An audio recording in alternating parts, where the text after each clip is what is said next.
Gente, é isso. Eu quebrei uma escola. Eu fali uma escola. E esse não é um tema fácil pra mim, tá? Tenho que ser bem sincero pra vocês. Esse não é um tema fácil e é a primeira vez que eu vou comentar isso publicamente desde que isso aconteceu, tá? Porque isso realmente mexe muito comigo. É um sentimento assim intenso de falha, de poxa, que vontade de voltar lá e consertar. Enfim, é um sentimento muito triste pra mim. Vou contar essa história pra vocês. A escola não era propriamente minha, não era minha escola. É, foi uma escola particular, uma escola grande aqui da cidade, que quebrou depois que eu entrei na equipe de gestão. Nossa, professor, coisa feia, né? Que triste. É triste, gente, tá? Bom, não vou citar o nome da escola, nem vou citar especificamente ali nomes, porque, né, uma questão ética. Mas como que aconteceu? O ano era ali aproximadamente 2015. Eu acho que eu estava terminando o meu mestrado. Hoje eu tinha terminado o mestrado, eu tinha publicado o livro já. Não lembro, mas era aproximadamente isso, 2015, final de 2015. Ou 2016, é mais ou menos esse período, pessoal. E eu fui contratado para ser coordenador pedagógico de uma escola particular, bem cara, inclusive, aqui da cidade de Maringá. Fui contratado para ser coordenador pedagógico nessa escola. E a contratação, gente, nem foi uma contratação comum, tá? Muitas pessoas tinham passado ali por aquela escola a escola estava com um problema de indisciplina, de desorganização muito grande, né, pedagogicamente, comportamental. E eu vinha de um histórico, eu havia atuado, né, durante 5 anos no Grupo Marista de Educação e tinha saído de uma outra instituição, também que prefiro não citar o nome daí no caso, instituições que eu respeito muito, instituições que eu tenho um carinho muito grande, assim, por ter passado, que eu admiro demais, enfim, que tenho um respeito profundo. E passado por uma outra instituição onde eu tinha sido contratado especificamente também para resolver um problema de organização da escola, de projeto, de política pública, de projeto político-pedagógico, de disciplina, de organização ali. Então, essa minha fama, né? Tanto que o meu mestrado na época foi sobre indisciplina escolar, então eu vinha trabalhando forte, tanto na teoria quanto na prática sobre isso. Tem um livro meu chamado Indisciplina Escolar, O que Pensam os Professores, você encontra ele disponível na Amazon também.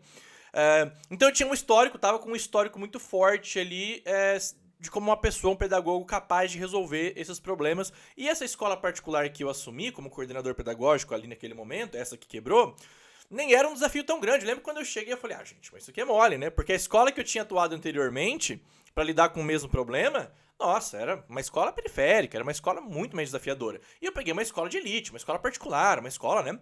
Quando eu fui para a contratação, nem foi uma contratação comum. Como eu vim de uma indicação, eu vim já de um resultado que eu tinha apresentado para uma outra escola, a pergunta que os donos da escola me fizeram ali, que os representantes que estavam ali quanto você quer, né, para trabalhar e para resolver isso aqui pra gente? A escola tá nessa situação, nessa. O que me foi passado, na verdade, foi que a escola enfrentava um problema de organização pedagógica. Ponto. Eu não sabia o que mais tinha dentro da escola, ok? Mas a questão foi essa, falou, olha, a gente tá com um desafio muito grande, você tem uma fama assim, você tá indicado por isso, você dá conta disso? Eu falei, nossa, com os 2 pés nas costas. Pediu o meu salário. Fizeram ali uma carinha aqui, outra ali, mas pediu o meu salário. E aí eles falaram assim, poxa, mas e aí, se você não resolver? Eu falei, faz o seguinte, me dá 3 meses, se eu não mudar esse quadro aqui, se eu não mudar 70% do quadro, peguei números da escola, dados da escola, de comportamento, de disciplina, de ocorrência, de tudo que tinha ali. Porque desempenho, a equipe docente que tinha naquela escola era uma equipe de alto nível. Professores que muitos dos quais eu tenho um carinho, um respeito muito grande até hoje, e que, inclusive com esses professores, eu tenho um aperto no coração, porque eu nunca consegui explicar para os professores o que aconteceu ali. Espero que esse vídeo seja também uma forma de falar um pouco sobre isso. Eu não posso falar muita coisa, porque teve processo depois, mas eu queria muito ter dito, professores, aconteceu isso, né? Porque foi uma situação bem, bem triste mesmo ali naquela escola. Enfim, e eu cheguei a ponto de dizer, olha, eu resolvo essa situação, eu mudo esses números de pelo menos de tanto para tanto, né? Era uma escola com outras unidades aqui na região região de Maringá. E eu falei, olha, nós vamos em cima de todas as escolas. Então eu assumi a reorganização pedagógica de todas as filiais dessa escola, né? E viajávamos, fazer reunião com pedagogos, com equipe e tudo mais, e vamos trabalhar. Então eu falei, se em 3 meses eu não colocar outro número diante de vocês aqui em relação ao desempenho, eu peço demissão, eu peço. E era muito tranquilo pra mim, gente, muito tranquilo. Quem me conhece trabalhando ali na ponta pedagógica sabe que eu sou muito firme, não negocio, não tenho medo, vou pra cima, busco resultado, tenho valores claros, objetivos e comigo, enfim, não durmo no ponto, tá? Enfim, então assumi com essa proposta. E eu falei, olha, e um dos pontos que eu coloquei nessa reunião quando fui contratado. O que eu peço? Eu peço carta branca. Eu peço carta branca. Por quê? Porque vocês estão me contratando com muito gosto agora, mas eu vou dar muito trabalho pra vocês. Eu vou dar muita dor de cabeça. Vou dar muita dor de cabeça. Eu vou resolver esses problemas aqui. Isso aqui é mole pra mim, entende? Mas eu vou dar muita dor de cabeça pra vocês. Então eu vou te dar um exemplo. Um dos problemas que tinha naquela escola, sendo uma escola particular muito bem localizada, de famílias com dinheiro, com condições financeiras altíssimas ali, você tinha muitas vezes alunos que estavam bem acostumados, né, a serem muito bem tratados ali, mas também de maneira errônea por parte de quem estava ali antes de mim, de aceitar tudo que os alunos falavam e pediam. E não é assim, a instituição tá ali, e eu lembro até de uma situação onde eu repreendi pedagogicamente um aluno, você não pode fazer isso, eu pago o seu salário, não sei o que lá, bem clássico. Você fala, mas aí que tá, pra mim é um prazer receber o salário que você me paga, é justamente porque o seu pai me paga esse salário que você vai ter essa correção aqui, entende? Então, isso não é um problema pra mim, sempre tive muita tranquilidade pra encarar isso. Mas pedi carta branca. Vou dar exemplo, eu sou muito, muito, muito sistemático. Então, um dos problemas, eu tinha lá, chegava a ter dia que a gente tinha 80 alunos chegando atrasado por dia. Quem é professor sabe que quando você começa uma aula, poxa, deu o sinal do segundo horário ali. Não importa, dali 10, 20 minutos, tem o tempo todo aluno atrasado passando na sua frente, isso atrapalha toda a dinâmica da aula. E mais uma vez, o corpo docente daquela escola é de fazer inveja em qualquer escola nesse país, tá? Professores de altíssimo nível, ok? E olha que pra eu dizer isso, gente, de verdade, tá? Já trabalhei em escolas particulares de alto nível e pra eu dizer que aqueles professores que estavam ali eram professores de alto nível, é porque a minha avaliação realmente de desempenho acadêmico, de postura, de didática, eram professores excelentes, tá? Pois bem, e esses alunos tinham a liberdade, estavam muito mal acostumados, faziam o que queriam, entravam a hora que queria, saía a hora que queria, tava uma bagunça. Poxa, isso pra mim é o básico, vamos começar a organizar. Então avisei, passei 2 semanas avisando, olha, a partir do dia tal não vai ter mais tolerância, não vai ter mais isso, a hora de entrar na sala é a hora de estar na sala, caso contrário, enfim, fui estabelecendo as datas pra gente cortar essas regalias que estavam tendo ali. Começou a acontecer, teve um dia que eu recolhi 120 alunos num auditório que a gente tinha, atrasados, porque não entraram. Nossa, imagina eu, a minha equipe que estava ali comigo, e mais 120 alunos, né? Não deixei entrar. Avisei os pais, foi um terror. Eu lembro que esse dia foi um terror. E pra mim isso era um gosto, porque eu sempre tive gosto de fazer isso. Com muito carinho. E eu sempre deixei muito claro, vocês pagam o meu salário. E pra mim é um orgulho ter estudado, estar aqui, tá? Pra poder fazer isso. E eu garanto pra vocês que eu tô fazendo o meu melhor. Mas isso aqui é o mínimo. Chegar na hora... De que adianta você ser o primeiro lugar em medicina se você não consegue nem chegar na hora da sua aula? Que médico você vai ser? Que valor você vai ter? Seu paciente vai estar lá te esperando para uma cirurgia, você vai atrasar 2 horas para começar a cirurgia? Você vai ser... Então, é em cima de valores muito básicos, que eu sempre deixei muito claro que de nada adianta uma formação de alto nível, tá? Com seres humanos péssimos, horríveis, com mau caráter, sem valores. De nada adianta. Então, esse é só um exemplo, né, de coisas que eu fiz que geralmente os pedagogos têm muito medo de fazer. Mas são pais, são pessoas com alto poder aquisitivo, vão te prejudicar. Meu querido, não há como me prejudicar. Esse é o meu trabalho. Não há como me prejudicar. Entende? E se eu saísse dali por conta disso, por conta daquilo, paciência. Eu estava ali para fazer meu trabalho. Pois bem, estabeleci regras, consequências. Eu sei que em 2 meses, eu fiz muito marmanjo chorar ali, né? Então me chamavam de ditador, disso, daquilo, quando na verdade eu só pedi para as pessoas cumprirem regras básicas de convivência para aprendizagem. Só isso, tá? Só isso. Na época, expulsei 3 alunos da escola, o que foi muito difícil. Gente, e quando eu digo expulsei havia uma série de ocorrências que impossibilitavam a continuidade do aluno na escola. Reuniões com os pais, olha, vem cá, vamos, eu quero você aqui. Conta comigo, mas me ajuda. A escola existe, ela tem uma função. Enfim, esses 3 alunos foram muitas ocorrências, muitas. Pai, mãe, infelizmente não é possível mais, tá?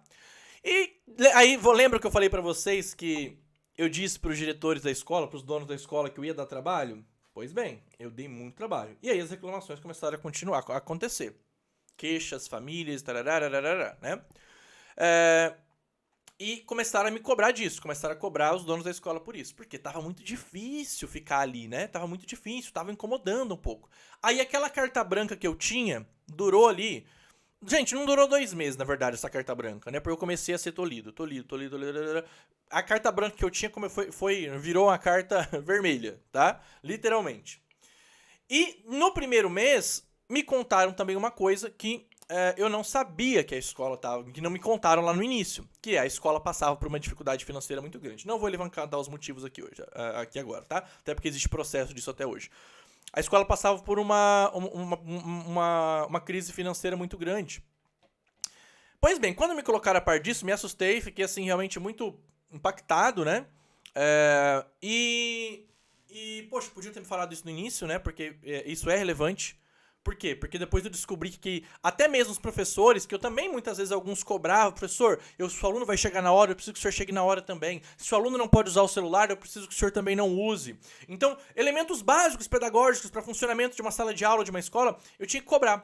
Aí como que você cobra lá? 10 professores, conversa de aula, faz combinado, acordo, quando o professor está com o salário atrasado. E não era um salário baixo, né? Então isso começava a apertar, né? Isso começa a refletir ali. Pois bem, sabendo disso, eu fiz uma outra proposta para a direção. Fiz uma outra proposta, onde eu falei, olha, vamos fazer o seguinte, eu tô percebendo que a minha carta branca tá indo embora. Eu sei, eu via o esforço e eles estavam com estratégias, começaram a trazer investidores para corrigir aquele problema financeiro que a escola, uma crise grave que a escola tinha, tanto que quebrou. Eu falei, olha, vocês vão caminhar nessa direção e eu vou caminhar na pedagógica. Me dê a liberdade que eu preciso e eu garanto para você que os bons alunos dessa escola vão permanecer aqui, vão querer pagar o dobro do que pagam. Porque os bons alunos estavam saindo da escola, era reclamação constante. Depois que eu entrei, eu recebia ligação, eu recebi por meses depois que eu saí, até que a escola faliu, até que a escola quebrou, ligação de pais, professor, volta, professor, volta, o senhor saiu, virou uma bagunça, aconteceu isso, aconteceu aquilo, entende?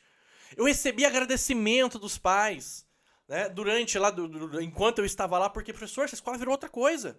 A organização, a rotina, estava muito longe do que eu queria, ainda mas muito longe mesmo, tá? Mas por quê? Porque fui sendo tolhido. E aí a crise financeira da escola foi aumentando, a gestão da qual eu fazia parte foi começando a me deixar de lado, e eu passei a não ter carta nenhuma. Percebi que eu ia lá para preencher relatório, eu ia lá para fazer a parte burocrática. E isso não teve resultado, ou seja, o resultado começou a ruir. E aí eu cheguei pra direção e falei, olha, eu não posso trabalhar assim, não consigo. Lembra que eu falei pra vocês que se em 3 meses eu não desse o resultado que eu falei pra vocês que daria, eu pediria demissão? Estou pedindo demissão.